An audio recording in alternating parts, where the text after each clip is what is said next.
Hello guys, my name is Abiola Iyola from Here Leadership Consult and this is the Creativity Lab. And in this video, I'm going to be teaching you how to use a model to triple your income, if not more, by creating more engagement in your online posts and your offline pitches. And this is going to help people to trust you and to follow you until you eventually present your product to them. There is a wrong way to pitch and there's a right way to preach. The wrong way to pitch is to directly, instantly, impulsively introduce your product to your audience. All right, that is not going to work. Your prospect will run, they will not trust you because they do not understand why you are doing that and whether you understand their problem in the first place. So the first thing you want to do when you want to write a pitch, you want to write a post about your product, or you want to write, or you want to just pitch, maybe offline, make a presentation to multinationals, you want to present a model, or you want to sell, whatever it is you want to do. This is what you want to first do. Acknowledge that you understand the problem, that you've been through it, that you've been in their shoes, that somebody close to you has been in their shoes, and you understand it. This is the general rule. We do not, we do not trust people who don't understand our problem or who cannot show us that they understand our challenge. We don't listen to them. We don't give them hair time. We don't. We feel that they are not in the best position to advise us, to give us, to sell a product to us. And that is the first thing you want to do. If whatever the product you are selling, you want to first let them know that you understand the pain of not having the right solution.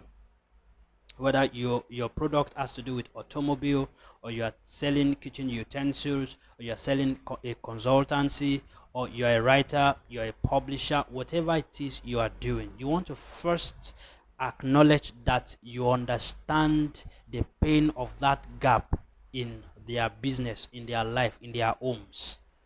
That is the first thing you want to do. If you don't do that, they will not trust you to be able to handle their business. They will not commit their heart to you. They will not follow you. They will not pay attention. And that's the first thing you want to first do. You want to grab their attention. You want them to know that you want to grab their attention. You want them to know that you understand what their problems. I don't know the problem, the business you are doing right now. Okay, from being a furniture to selling mattress to selling fragrance or selling perfumes to selling shirt, whatever it is that you are doing, you want to first, everyone has had in the past, I've had in the past experience, horrible experience about a bad product. So you want to acknowledge first of all that you understand that and it is painful.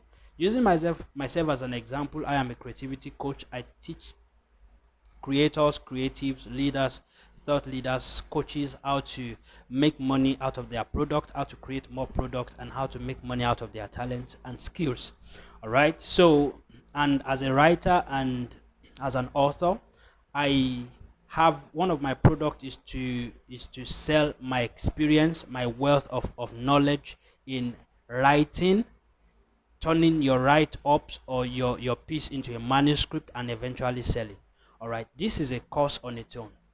If I want to sell that, I don't first of all tell you about the course. I tell you how painful it is without trying to sell to you. I take you through what I faced as a writer, as a budding writer, and how painful it was for me to sleep, dream about having my book, and not having that book. Seeing my manuscript sit on my desk and not having a book. No, okay, so when you know that you are good, you are talented, you are skillful, and you are not able to translate that to money or to influence or to relevance, if I tell you about that story in detail, by the time I'm done, you would have known that I understand your problem and that I'm the right person for you to listen to. Then I will tell you not to resign to fate, not to accept that as the finality, and to aspire for a better future, which has my product in it. Okay, so that is not trying to wave them away from the main point, but then they will focus, they will trust you and they would want to listen to you.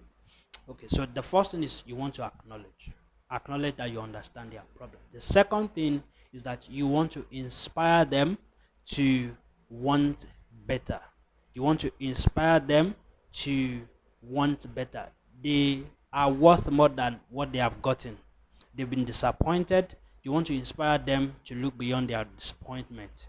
They have been neglected. You want to inspire, depending on your product, you want to inspire them not to agree that all furniture makers are bad, all upholsteries are bad, that all shirts fade off, that all interior decoration, depending on what you want to adapt that into what you sell. Okay, that's the second thing you want to. They don't have to. A lot of people, after they have made few trials, they would say that I'm not going that route again. I'm not going to do this again. I've been let down several times. I'm not going to do this again. So you want to restore their hope by saying that no, there is something ahead. There is something better. So the last part is where you motivate them to aspire for a different future. You motivate them to aspire for a different future that has your product, your service, your consultancy in it. And this is sweet. This is effective. I have used this severally with result. When you are able to get people to look at you, focus and follow you, and you are able to restore people's hope, the last thing is people are going to look at you. Then where else is the result? Where else is the solution? And you are the best person to sell that solution to them. So that is when you now present your course, your book, your product to them. They will buy because they trust you from the first paragraph.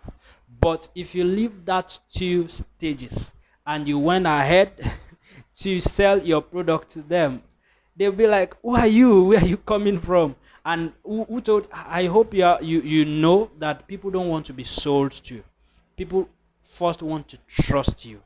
Okay, they don't want to be sold to. They don't want you to you want to sell, right? But they don't want you to market them.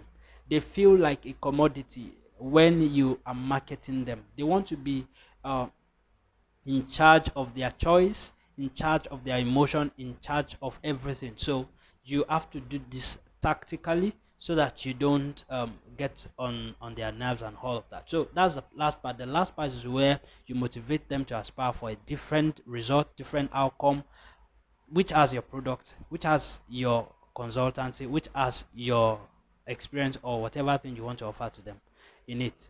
All right, and that is the three step. It works. I've used it countless time with result, and that is the three model I want to introduce to you, and that is the AIA model. I want you to get back and share the result, whether you're using this offline or you're using it online to sell. It gives you an avenue to be able to include your story, your experience, which people relate with in your pitch.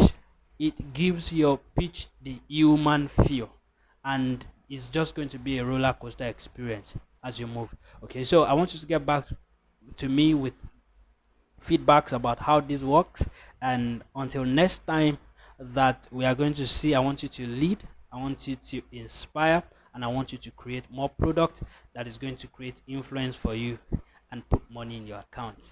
My name is Abiola Iyola again, and I want you to look forward to the next episode, the next series of the Creativity Lab. Have a wonderful day.